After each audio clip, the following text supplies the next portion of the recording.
I, 27 male, am single and living in a large city. I've been single for a while, but recently started going out on dates again, mostly using apps.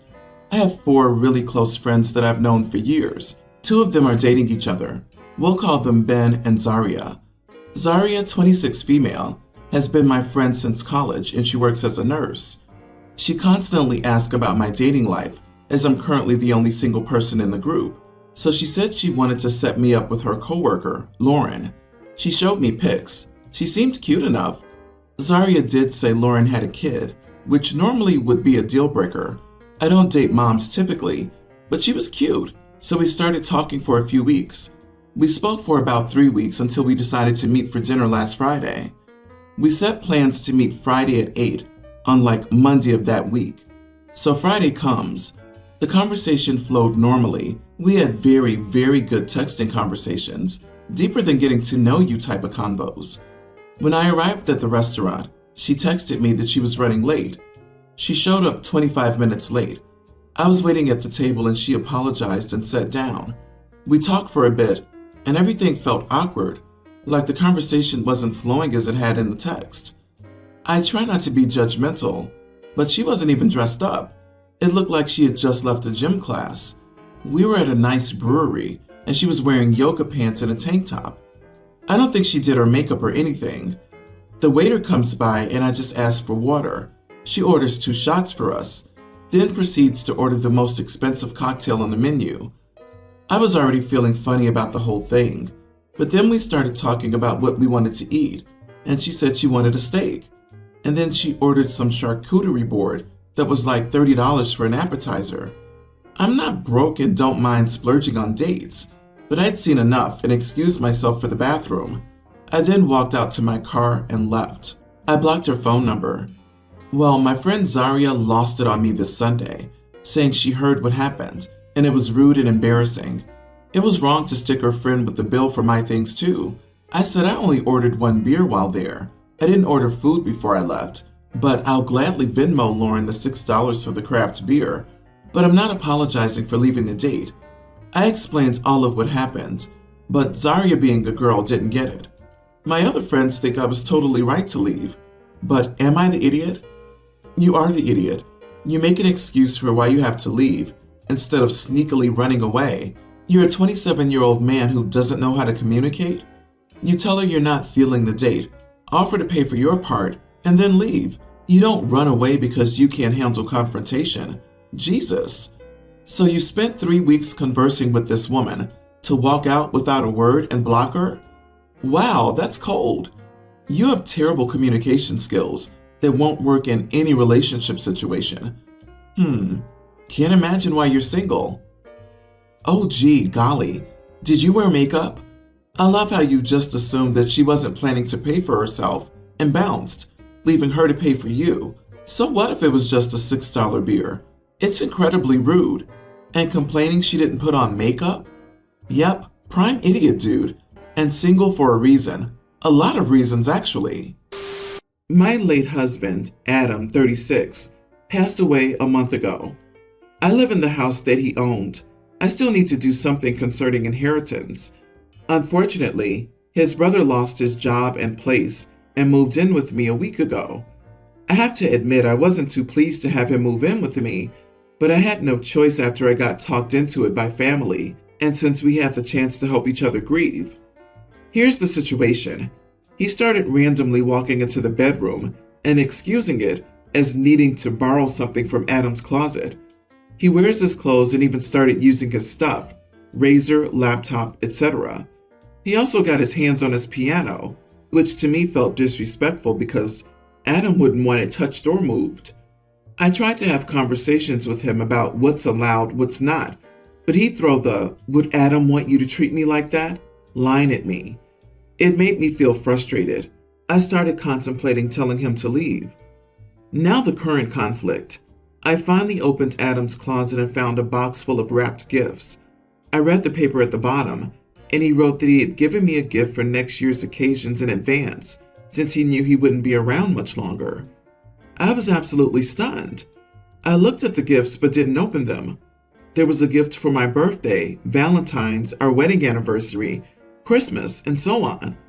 He said he wanted this gesture to also serve as a comforting method so I wouldn't feel so devastated, since we know that grief gets tense during these times. I couldn't believe it. He was always this thoughtful, but I never knew that his thoughtfulness could reach this level. I was out yesterday, and when I returned, I found that my nephew had opened all the gifts and ruined them. I was appalled, and my joy instantly faded. I had a huge argument with brother-in-law, but he said the kids were curious and that it was my fault for not concealing my stuff as I should. I told him he had 3 days to move out. He started ranting about how it was his brother's house and how I was ruining the family relationships over a few gifts.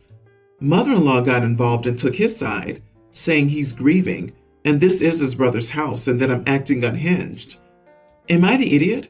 Am I being too emotional? I wanted to feel his presence this upcoming year, but it was ruined for me. Kick your brother-in-law out, take off work, change the locks, pack all of their stuff and put it on the porch, and call him to come and get his stuff. If he throws a temper tantrum and starts banging on the door, text him, "You're making me fear for my life. I'm calling the cops if you don't leave." Do not let him and his kids pack. Your husband's things will be missing, and you may be missing some valuables. If you need to, call the cops. Tell them your late husband's brother's trying to get into your house and you're scared. Tell them you let him stay for a week, but that he's been causing major issues, and you told him he couldn't come back, and now he's getting violent. But I have the feeling the guy's not leaving the house much. Can you get a friend or someone to be with you one day while you handle this? I don't think it'll be easy to kick them out. You need help with this. Not the idiot. What your in-laws are doing is attempting to stake a claim in the house. Guaranteed your brother-in-law's been taking inventory of what he feels he and his family are owed. Some people's true nature comes out upon a loved one's death. Of course your mother-in-law would side with her son. What he and what he's allowing his children to do is completely disrespectful to you and your late husband's memory. Get them out. Stand your ground. Did your husband leave a will? If so, who gets the house and its belongings? Whether he did or not, find a good estate attorney. It sounds as if your in-laws have a sense of entitlement regarding their possessions and will attempt to take control of everything they can manage to get their hands on. I, 33 female, have been with my boyfriend, 35, for over 10 years. We have 2 kids together, twins, pre-tween. I have an older sister, 38, Nina, who's getting married to Dan, 37 male. She has a teen and a young child from her previous relationship. She's known Dan for about 2 years. Her wedding is in 2 weeks. I was meant to be a maid of honor and had my final dress fitting and everything about a week ago. Nina is very particular about how she wants her wedding to go, so the dresses took 2 to 3 months to be made. The maid of honor dress and bridesmaid dresses are slightly different, whereas the maid of honor dress looks more upgraded compared to the bridesmaids and is closer in style to the bride's dress. Because I'm her only sister, Nina said she couldn't imagine anyone else wearing the maid of honor dress. Last week I found out that neither my boyfriend nor my twins are invited to the wedding, as my sister has canceled their invitations. The wedding is not child-free, since her kids and our nephews and nieces are going to be there. When I asked her what was wrong, she said she didn't feel comfortable having my boyfriend at her wedding because we're still not married, and since the twins were born outside of marriage, they can't come in too. I was furious and reminded her that she had 2 kids born outside of marriage. This is her first marriage, and she's currently pregnant with another. Nina said she understood her sins and is working to redeem them, but her word is final.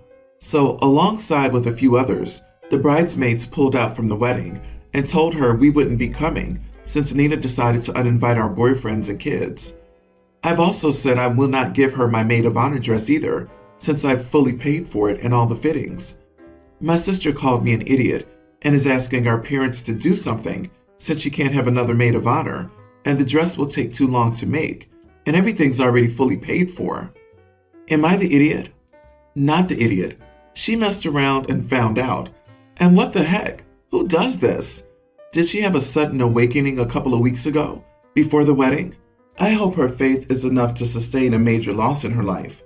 Her judgmental nature is going to ruin a lot more than her wedding. She'll no longer have family and friends left either. Oof, so they were invited, and you made plans, then she uninvited them? Does this apply to all the guests? That's cruel of her, especially to uninvite at the last minute. If pressed, you could sell the maid of honor dress back to her for the same cost you paid. What are you going to do with it anyway? But you're certainly under no obligation to give it to her. Good for you for not going, sticking with your partner and kids. Your sister is serving holier-than-thou hypocrite vibes. She needs to take a long look in the mirror. I assume she's some sort of Christian faith? If so, tell her to reread the Bible, because she's got some things twisted and is behaving awfully. Nina said she understood her sins and is working to redeem them. And sorry, working to redeem them? How so? By passing judgment on others and getting married, so she won't have another child out of wedlock? Your sister seems to need clarification on how forgiveness works. She won't be redeemed by pushing others down to elevate herself. What's the likelihood that her fiancé is telling her that this is how it needs to be? Is this guy a religious nut controlling and trying to separate your sister from her friends and family? I wouldn't be maid of honor. I wouldn't be a guest. I wouldn't even be attending any future event she throws. Not inviting your boyfriend after 10 years is bad enough, but not inviting her flesh and blood, your twins, just because their parents aren't married, is so judgmental and hypocritical that I would refuse to have anything more to do with her until and unless she proves she's redeemed herself. My wife, 41, of 4 years, and I, 45 male, have a blended family. She and I both have a daughter from our previous marriage. Her daughter's a pre-tween, and my daughter's 1 year younger. I was raised by a dad who made a good salary, but blew every dollar he earned. As a result, I've always lived frugally and hate conspicuous consumption with a passion. Now, my wife and I are economically stable. She's a travel nurse, and I own a contracting business. We've agreed that we would not raise our kids to be indulgent spenders. However, a caveat is that my wife and stepdaughter are attached at the hip. She calls her the love of her life and her muse, as well as her fashion twin. My wife has currently started her own nursing agency, and between that and her summer contract, she's making more than me for the first time. So despite her often arranging for my stepdaughter to travel with her during the summer or visit her office, she also feels a lot of mom guilt. Therefore, she's very susceptible to the dreaded puppy dog eyes. The puppy dog eyes convinced her to fork out money for membership to a mini golf place my stepdaughter got bored of after 2 visits, and it worked today at the mall. We first went to get the kids new backpacks, and then went across the mall to Bloomingdale's because my wife was getting interviewed by a local paper and needed something to wear. When we were there, we split up because my stepdaughter squealed, "Twins!" and went to help her mom pick out clothes. I found a place to sit down with my daughter because I needed to answer a few emails. I returned to Earth because my wife and stepdaughter had disappeared, and my daughter said she saw them go down the escalator. We go down and find them at a jewelry counter. My daughter makes a noise of dismay as she watches them get handed 2 matching bags. My daughter asks if stepmom bought something for her stepsister, and my wife says, "No, sweetie, it's just for me." However, a look at her stepsister's face tells my daughter that she's lying, and she starts saying, "What did you get? Can I have one, please?" My stepdaughter says, "It's called a tennis bracelet, and I got it because mom and I are twins." My wife shushed her and said we should go home now, but my daughter kept repeating, "Can I have one? I want one." She then burst into tears, so I tell my daughter to come with us, and when she doesn't, I'm exasperated and say, "Stop, you're acting very spoiled. A lot have less than you." My daughter then stumps after us. When I got home, I found out the cost of the bracelet was over $2,000 together and expressed dismay to my wife, reminding her of our no luxury policy for our kids. She said she knows, but that it was the happiest she'd ever seen her daughter, and she has to go away for business soon, and felt guilty. Regardless of my wife's actions, I need to continue teaching my daughter my values. Am I the idiot? So let me get this straight. You, your wife, and your wife's daughter live in luxury, travel, get very expensive jewelry, and new clothes. But your daughter's spoiled? Because she's being lied to her face and excluded. Is it okay with you that your wife lies straight to your daughter's face? Some people have cheaper wedding rings than that bracelet. You are the idiot, an awful father, and your wife is a horrible stepmother.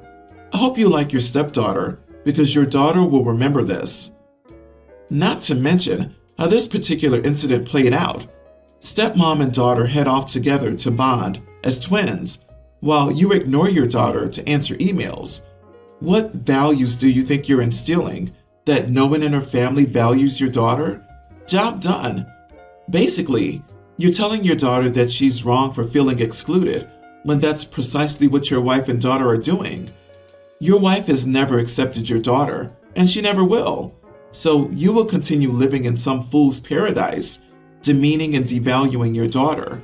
So sad that she can't return to her bio mother and is forced to live in an emotionally abusive environment. Disagree. OP's wife lies to OP's daughter because she knows OP is too cheap to buy stuff for his own daughter and doesn't want her to feel hurt or left out when she buys it for her own daughter. It sounds like OP and his wife have separate finances for each of their own daughters. So I won't say she's a horrible stepmother. OP is definitely the idiot for his treatment of his daughter. I'm in a group for disabled parents. The group is not for the parents of disabled children. It's for the parents who have disabilities. While many of our members have a child or children with disabilities, that's not why they're in the group. The group's purpose is to have a support network of other parents with disabilities, free of the stigma and condescension disabled people with children so often face. Last week, a woman messaged our group about joining, and we gave her the information for our next meetup. At the meetup, she arrived with her son, who was in a wheelchair. He was a very sweet boy and played well with the other kids. The mother sat on her phone for most of the meetup and didn't participate much in our discussion topic. During one of our attempts to include her in the conversation, she did mention that she's not disabled in any way. I mentioned that this group is for disabled parents, and she responded that her son is disabled. That's not really relevant. We moved on, but at the end of the meetup, we told her she couldn't be a group member because it's a support group for parents with disabilities, and she isn't disabled. She was very offended and kept talking about her son. One of the other members explained that this group isn't for the kids, it's for the parents. There are play groups for disabled kids, but we're not that. Yes, our meetings are child-friendly, but that's for logistic reasons because childcare is expensive. This group is our safe space, and she's intruding on it. She told us we were hypocritical, called us names for excluding her son, and left very upset. We feel bad, but also this isn't a play group. It's a support group. Were we unfair idiots? Not the idiots. She didn't participate in the meeting, and she called you all names when she was told the group's purpose. Maybe she's stressed and thought she found a group for her kid, but that doesn't exclude her behavior. Y'all shouldn't feel bad about that. There are groups I'm sure that she and her son would actually fit into. She thought she found free childcare. I think this woman underestimates your struggles as disabled parents and is missing the point.